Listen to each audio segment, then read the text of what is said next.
I do not normally wear or enjoy the colour purple, but I've been living in this jumper and I don't know why. I just love it. It's very nice. Hey Spuds, it's Jamie. Welcome back to another video, your first video on the channel. I don't know, but welcome either way. I am very glad to have you here. I'm losing my voice a little bit. I'm very tired and in a strange mood, so I'm sorry for this video, but hopefully you're going to enjoy it because it's all about the straights being okay. Adorable straight people. The straight people that don't hate their spouses, who aren't being misogynistic, who aren't being kind of transphobic and homophobic, etc. kind of things. The complete opposite to are the straights okay? Absolutely not. These straights are actually very okay, and this is restoring your faith in the straights. Are you ready? But first, before we get into the video, a big thank you to today's video sponsor, Pride Counselling. I'm a big fan of Pride Counselling. I've talked about it a lot on the channel before. It is 100% online private counselling specifically for the LGBTQ+ community, where all counsellors are LGBTQ+ accepting and knowledgeable, which I think is super reassuring. All you need to do to get matched with a counsellor is answer a few questions about yourself, your therapy preferences, and what you're needing, and ta-da, match made. But don't worry if it's not quite the right fit, it's easy and free to change. Something I love about Pride Counselling is that you can have your sessions with your counsellor in whatever way you are most comfortable with. You can message them anytime to schedule a session, and then you can have these sessions via text, online chat, video call, or just a phone call, whatever you are most comfortable with. With Pride Counselling, you get a custom-picked counsellor, more flexibility in scheduling,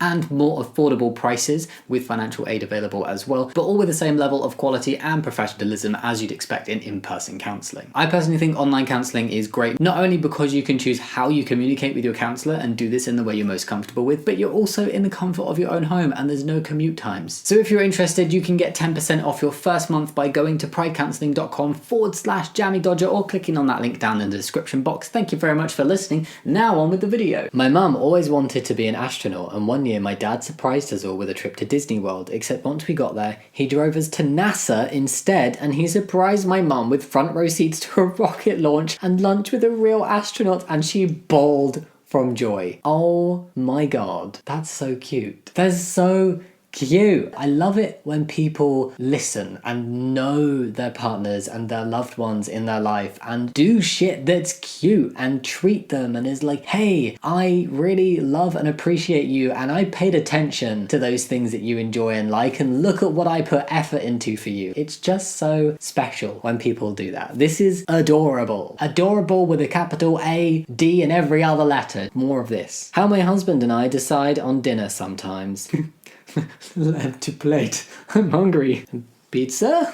Okay. That's a very cute way to decide dinner. If you're not quite matching up on what you're in the mood for though, it could be a very long exchange, a lot of back and forth. That little rabbit is going to be carrying a lot of different food. Is that a little rabbit? I don't know. He could have replied back with a taco and then you could have gone spaghetti and so on. Nice and quick and easy and a very cute way to discuss dinner. I approve. What kind of pizza though? Because the only pizza emoji is pepperoni, but what if you don't want or like pepperoni? Getting too technical about it, aren't I? I'm sorry. My husband asked me out today. We work at the same place in different departments. I was getting some water when I heard a man behind me say, "Shoot your shot," and I turned around and there was my husband walking towards me, water bottle in hand. I was like, "Fancy meeting you here," and he was like, "You're really cute, want to go out with me?" Of course I said yes. His sweet face just lit up, like he smiled the same goofy smile he gave me when I said yes the first time 8 years ago. And I know it's cheesy and it's silly and it's kind of corny, but it made my day. We got home and talked about it and I mentioned hearing the "shoot your shot" comment. He said he told the guy next to him he was about to ask out the hottie at the fountain, and the guy next to him knows I'm his wife and he still cheered him on. And it just made it that much cuter. Oh my god, that's cute. It's like when people roleplay, or it's like they still flirt 10 years into their relationship and just do cute little things. I think that's sweet. The sweetest thing is how excited he got when she said yes, as if he was genuinely asking her out for the first time, and that was his reaction at her saying yes because he really likes her.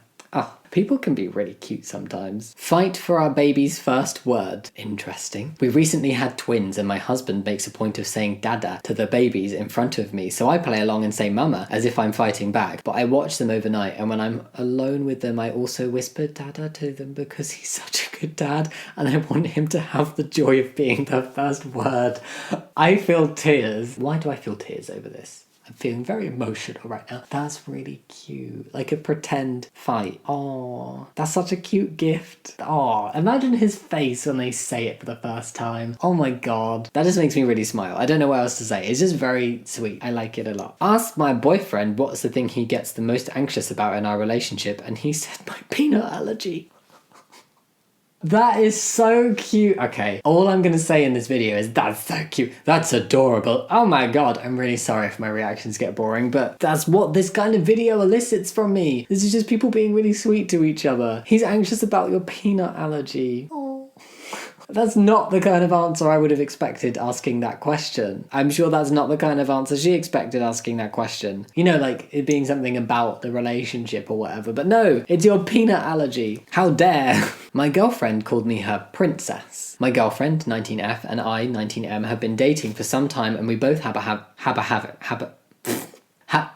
I said have a habit. And we both have a habit of playfully teasing each other. For context, I'm a big guy and I've been told that I'm quite intimidating due to my size and personality. That being said, the other day my girlfriend called me her pretty princess while hanging out with our friends. Of course, I reacted as though I hated the idea in front of my friends, but it has been on my mind since. Every time I think about her saying that, it puts a smile on my face and just makes me melt inside. I love it so much and I just hope she continues to use the nickname going forward. Edit. Wow, this blew up way more than I ever expected. Big thank you to everyone for the awards and support. I'll be sure to share this post with her and update the post with her response. Edit part 2. I showed this to my girlfriend and she loved it. She was shocked by how much the post had blown up and she told me that she'll continue to use princess between the two of us. Thank you, good people of Reddit. That is sweet. I wish you'd felt comfortable sharing that and it not just being between the two of them. Nothing wrong with it being between the two of them, but it depends on the reasons. It almost feels like a little bit like there's embarrassment going on that he enjoys it, but there's nothing wrong with that. Like, these are just literally words that humans made up at some point and prescribed specific meanings and genders and stuff to. They don't actually have to stick to that. Men can be called beautiful and women can be called handsome. It doesn't matter. It's cute that he shared it online to break down some of the stigma over terms like that. Oh, in bed. A comic is she's in bed. Oh, he's freezing. Did she steal all the covers in her sleep? Oh, she's covering him back over.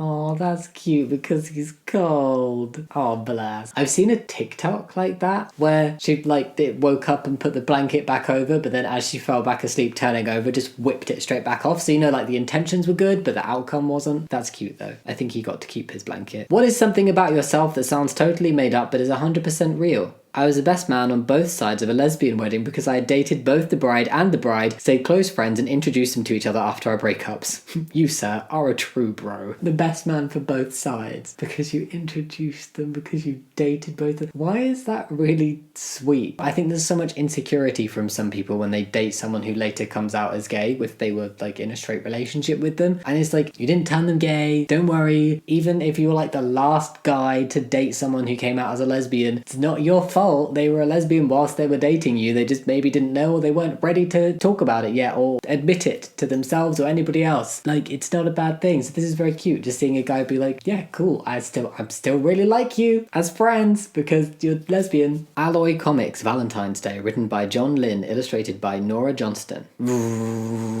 What are you doing home so early? You're ruining my Valentine's Day surprise. What are you doing home so early? You're ruining my Valentine's Day surprise. I'm mad because I was trying to show how much I loved you and you have ruined it. My girlfriend is on her period and coming to my apartment. Should I have a small bag or trash can in the bathroom? Oh, this is such a refreshing change to the people who write posts going like, my boyfriend doesn't want to spend time with me when I'm on my period because he thinks it's gross. Like, this is the complete opposite of those kinds of guys. Yeah, maybe a little trash can in the bathroom would be a good idea. I think everyone should have a little trash can in their bathroom. To my wife. I didn't marry you so I could live with you. I married you because I cannot live without you. I may not be your first date, your first kiss, your first love, but I just want to be your last everything. Never forget how special you are to me. I love you forever and always. Wrap yourself up in this and consider it a big hug. Love, your husband. That is a blanket. Yeah, cute words. Not a fan of the design, but yeah, cute. And it's better than those ones that are like, to my wife, and then they're misogyny. You know, the ones that I'm talking about where it's just weird and it's like, I'll go to prison protecting my daughter. No, it's better than those. It's just not my kind of vibe, but cute, yeah, lovely. This is my wife's favourite pair of heels. She has held on to them for years, even though they're too tight. Her feet grew slightly during her last pregnancy. As a surprise for our anniversary in 3 weeks, I bought some shoe stretchers, and I've been carefully expanding them. I can't wait to show her. Why so cute? Why? That's a proper labour of love. I'm going to slowly expand your favourite pair of shoes so they fit you again because your feet grew slightly. I'm just imagining this guy like doing the screw a little bit more each day and like judging exactly how much he needs to stretch them out by. Very sweet. Go you. Found a Japanese couple walking around inside a plastic bubble during COVID 2021. Whilst a lot of couples were trying to get away from each other, this couple just wanted to be even closer. Literally in a bubble together. How does that work in terms of air, though? I'm worried for them suffocating. Because surely if there were air holes, that would defeat the point of there being the bubble there in the first place. I mean, it's very cute. I don't know if it's real. And if it is real, I hope they did it very safely and with some kind of oxygen supply or just for a very short amount of time. Asked my 90-year-old patient and his 85-year-old wife, who had been married for 65 years, what the secret to forever was. She stated, "Never forget why you fell in love with them, never stop dating." He chimed in with, "Never forget that she could always find better." I'm still crying. 65 years though. Wow. My grandparents are married for like 63. 64, and then my grandma passed away, and that's why it wasn't for longer, but they were cute. These guys are couple goals, and so are my grandparents. Men, what's something you've heard guys say about women that you personally disagree with? Edit. Whoa, didn't expect this many responses, but glad to see there's hope for us guys. I hear guys say they are dating the best woman on the planet, and this is an outrageous and blatant lie, as I am actually dating the best woman on the planet. Everybody should think they are dating the best person on the planet without holding them too much on a pedestal and unrealistic expectations of them as a person. But yes, very cute. I think I am married to the best woman on the planet. This person is also wrong. My wife and I on vacation. I know I'm making a silly face, but be kind. We had fun. You're not making a silly face. Be kind, we had fun. If somebody is not kind, they are mean. That's very cute. Chevrolet. I love my wife. That's a big improvement to some of the other stickers on bumpers that we have seen in the other subreddit, you know, the straights being okay, like we die like real men, no airbags. This is, I love my wife. Very cute. It's very nice that you want to share that with the world. Heads up, North Carolina. About a year ago, my daughter came home wearing a button that said, "I'll go with you." I asked her what it meant, and she explained that there were transgender children at her high school, and many of them were uncomfortable using the assigned restrooms. The button is an indication that she and some of her fellow brave badass friends is willing to accompany you to the bathroom if you're in that situation. Sometimes I forget that our children can teach us lessons. My name covered with trans flag reminded me that you don't have to be big and scary looking to be a badass brand of brave. Next week, I'm going to North Carolina, the land of bathroom law hijinks, for work, and I'm stealing her button. I can't be everywhere, but if I'm around, you're safe. Oh, that's so cute. That's like epitome of don't judge a book by its cover. Thank you, people, for being trans ally. Oh, I appreciate that. And learning from your kids and seeing your kids be so open-minded and being like, yeah, that is the right way to be. I bought my boyfriend balloons for his 20th birthday, and it did not go as planned. She dropped them. She let go of the helium balloons. She let go of the helium balloons. Oh my God. Is that what happened? Oh, and then he comes out and she looks upset. Oh, she's really upset. I feel like there should be sound on this, but there's no sound on the copy I have. Is she showing him the balloons? Oh, she dropped his birthday balloons. Bless. That looked like a nice bunch of balloons as well. That's a shame, but it's okay. Accidents happen. And on that cute little video of the lost balloons, we're gonna wrap up this video. Thank you very much for watching. I hope you enjoyed it. Think about giving it a thumbs up and subscribing if you did, but no pressure. And yeah, needed to come at you with restoring faith in the straights. This is not saying that like all straight people are bad or good. There's like bad and good eggs in every group of people within society, but just the very cute, lovely people. Yes, that's what this video is about. As always, thank you so much for watching. I'll see you next time. Much love. Bye.